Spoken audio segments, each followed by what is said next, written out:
வெளியே வருவார், நமக்கு பொண்ணும் பொருளும் வாரி வாரி கொடுப்பார் என்று என்னை எதிர்பார்த்து அது யானை கட்ட ராஜன் செல்வி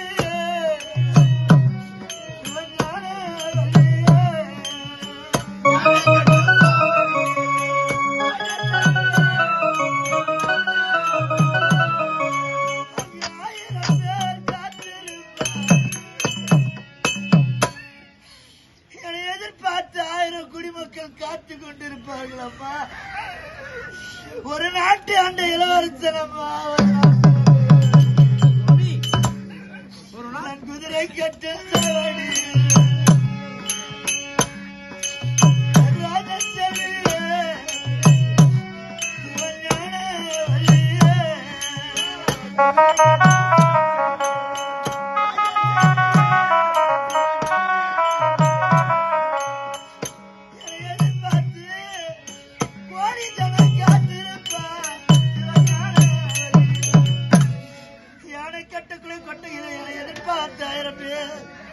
குதிரை கட்டங்களை கொட்டையிலே என்னை எதிர்பார்த்து கோடி ஜனம் காத்திருப்பார்கள் அம்மா. நம் நாட்டு அரசர் எப்போது அலுவலகத்தை வெளியே வருவார், தக்க பொண்ண பொருள் வாரி வாரி கொடுப்பார் என்று என்னை எதிர்பார்த்திருப்பார் அம்மா. ஒரு நாட்டு அந்த இளவரசர் அம்மா. சுவாமி, ஒரு நாட்டுக்கு நீங்கள் இளவரசரா இருந்தீங்களா?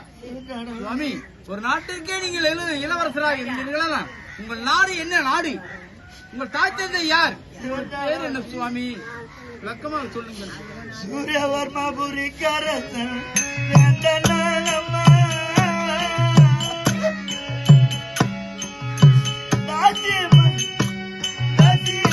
மறந்தால் மோச போனமா.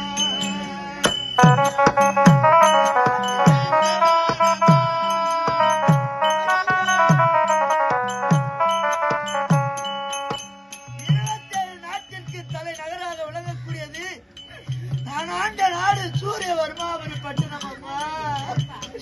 சூரியவர்மாபுரி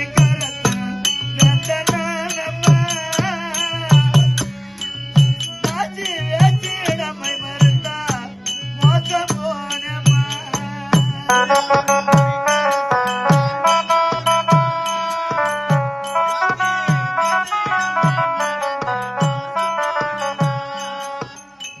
சூரியவர்மாபுரி ஆண்டு வந்தால் என் தந்தை பெயர் சுந்தரவர்மன் ராஜன் செல்வி, எனது தாயார் பெயர் சுந்தரவல்லி சிவஞானவல்லி.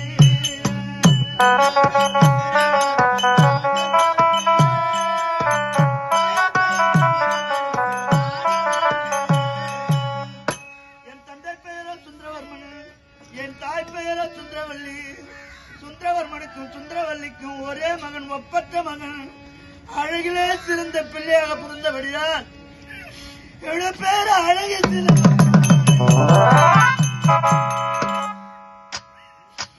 என் பேர் அழகிய சிறப்பா. சூரியவர்மாபுரி பட்டண நாடு சுந்தரவர்மனுக்கு சுந்தரவல்லிக்கு பிறந்த ஒரே மகன், ஒப்பற்ற மகனோட பேரு அழகச்சீன மகாராஜனா. சுவாமி, அழகச்சீன மகாராஜன் பேரும் புகழோடு வாழ்ந்து வந்த வேலையிலே இப்ப ஏற்பட்ட பெருவியாதி குஷ்டமாக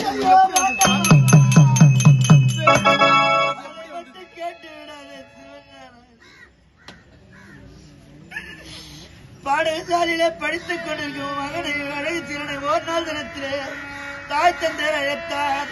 மகனே அழகு சீலா, எனக்கோ வயதாகிவிட்டது. எனக்கு பிறகு இந்த சூரியவர்மாபுரி பட்டணத்தை மணிமுடி சுட்டி அரசாட்சி செய்ய வேண்டும். அப்படி என்று என் தாய் தந்தையர் இருவரும் பட்டமளிப்பு விழா ஏற்பாடு செய்து இந்த நாட்டை பட்டம் சூட்டி காசி ராமேஸ்வரம் காசி யாத்திரை சென்றார்கள் அப்பா. என் தந்தை தாயார் பட்டம் சூட்டி யாத்திரை சென்றார். அவர் தந்தை செய்தி காதில் கேட்டு எனக்கு அடிக்க துணிந்தார்.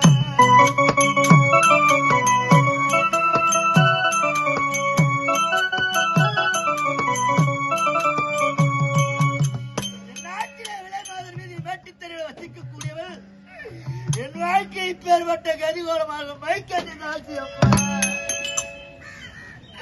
அந்த பெண்ணானவள் என் நாடு நகர சொத்து பற்றி அணைக்கும் பறித்துக் கொள்ள திட்டம் ஓர் நாள் தினத்திலே குடிமக்கள் இட்ட பயிர்களை நாசம் செய்கிறது மிருகங்கள் அப்படி என்று வேட்டையாட காடகம் சென்று வேட்டையாடி திரும்பி ஓய்வு மண்டலத்திலே ஓய்வெடுக்கும் நேரத்தில் அந்த பெண்ணானவள் மைக்கேனியானவள் வளர்த்தான். என கட்டி அடைத்து இந்த சுகத்தை கொடுக்க பிடித்து தள்ளி புத்திமதிகளை உரைத்து கடைசியாக அவள் கொடுத்த அஞ்சன மயினால் என் மதி இழந்து என் நினைவு இழந்து செய்வது அறியாது தெரியாது சிவஞானவல்லி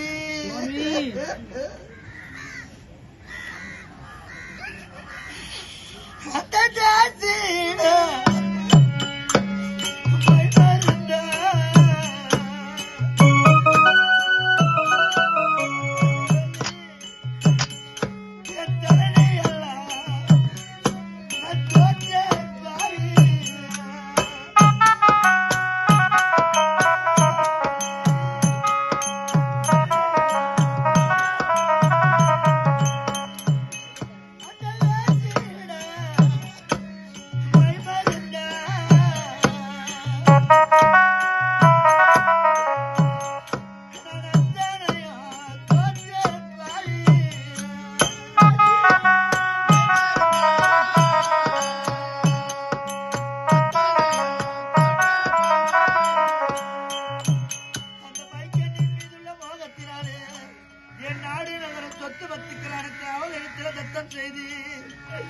அவள் இன்ப ஆட்சி கனவிலே விளையாடி கொண்டிருக்கிற நேரத்தில் காட்சி யாத்திரை சென்று திரும்பி வந்தார்கள் என் தாய் தந்தர். அப்பா மகனே அழகிச்சலாம் நமது குடும்பத்திற்கு தகுமா கேவலம் பணம் பறிக்கும் ஆட்சியின் வீடே கதி என்று இருக்கின்றது. புறப்படி நம் நாட்டுக்கு அரண்மனைக்கு போகலாம் என்று என் தாய் தந்தர் அழைத்தார்கள். அப்பா பாவி நான் போகவில்லை. அப்பா அந்த மைக்கனுடைய வார்த்தை கேட்டு அம்மா என் தந்தை என்றும் ஐயோ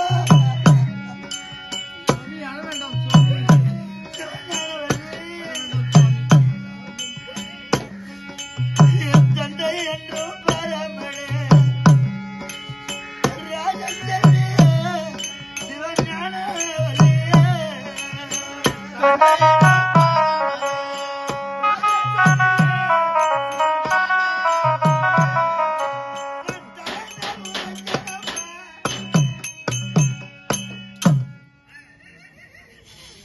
என் தாயார் என்றும் பரமழே ராஜச்சந்திர சிவஞான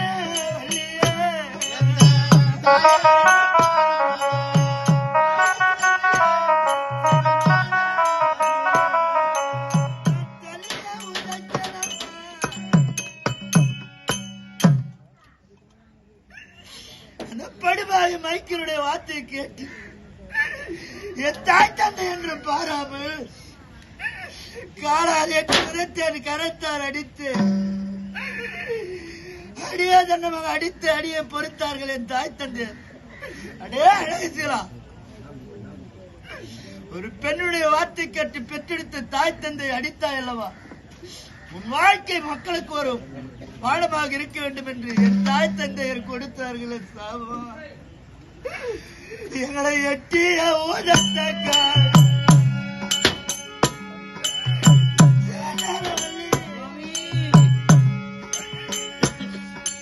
எங்களை எட்டிய ஊதத்தக்கால் ராஜச்சந்திர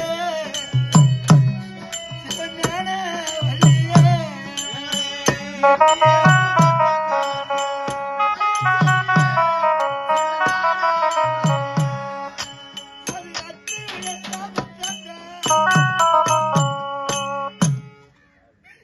எங்களை எட்டி உதிர்த்த கை கால்கள் எல்லாம் ஒரு மனிதனுக்கு 4448 தசை நரம்பு ஓடுகிறது மூணு உடலில்.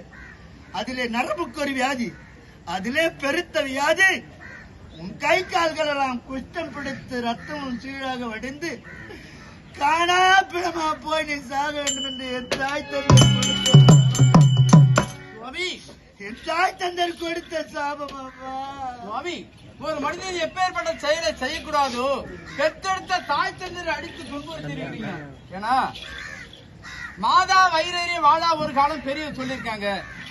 என்னத்தான் கோடான கோடி பணத்தை சம்பாதிச்சாலும் பெத்தெடுத்த தாய் தந்தைக்கு சோறு போடாத பிள்ளை கோடான கோடி பணத்தை சம்பாதிச்சாலும் வாழ்க்கையில் ஈடேற மாட்டேங்குது பழைய வாக்கு சுவாமி.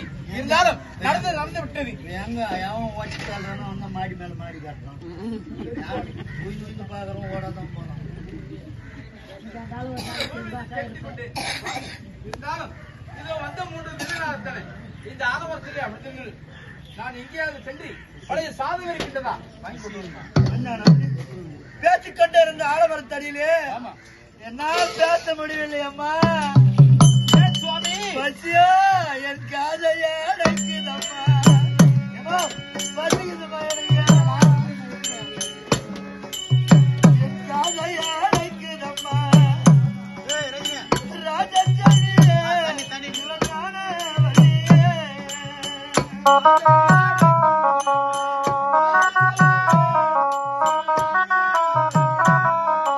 எனக்கு கடும் பசி ஆகுதம்மா.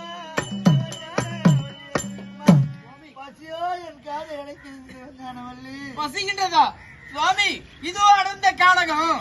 நான் எங்க சென்று இருந்தேன் சுவாமி? இந்த கானகத்தில் எங்க இருக்கு எங்க தென்பட்டால வீடு காண தெரியவில்லையே சுவாமி. இந்த அடர்வனத்தில்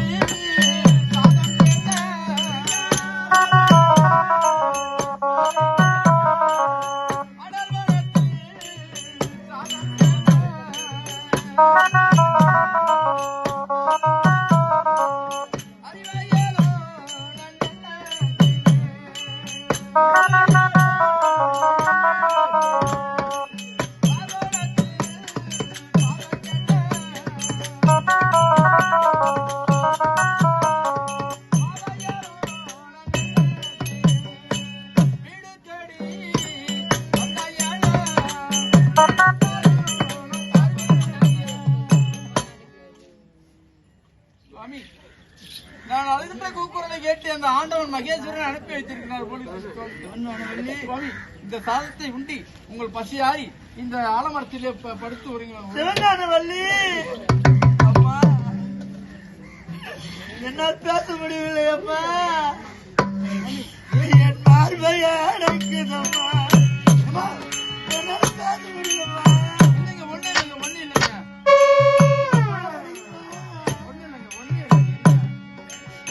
என் பார்வைய அடைக்குதம்மா. ராஜச்சந்திரே சிவஞான வல்லியே.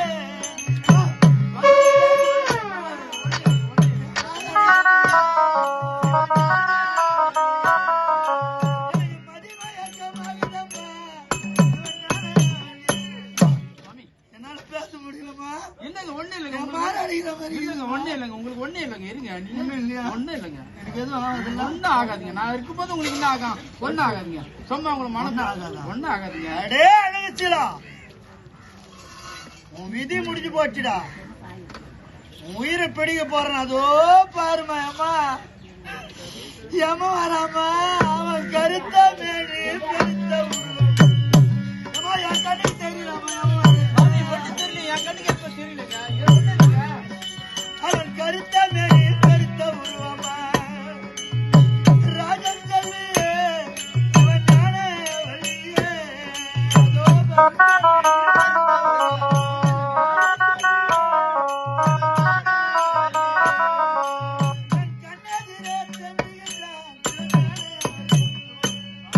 செத்து போற கண்ணுக்கு ஏமா வரது தெரியும். நாங்க என் கண்ணுக்கு தெரியுறாமா. சாமி ஒரு கரத்திலே சூழக பாலம், ஒரு கரத்திலே பாச்சக்கயிறு ஏந்தி கருத்த மேனி பெருத்த உருமா. அதோ பாருமாயம்மா. ஏமா வராமா ஒண்ணும் இல்லைங்க. அரண்டவன் கண்ணுக்கு இருண்டதெல்லாம் பேயில கதையாக்குது உங்க கதை. சாமி அங்க ஒண்ணும் இல்லைங்க. நான் இங்கே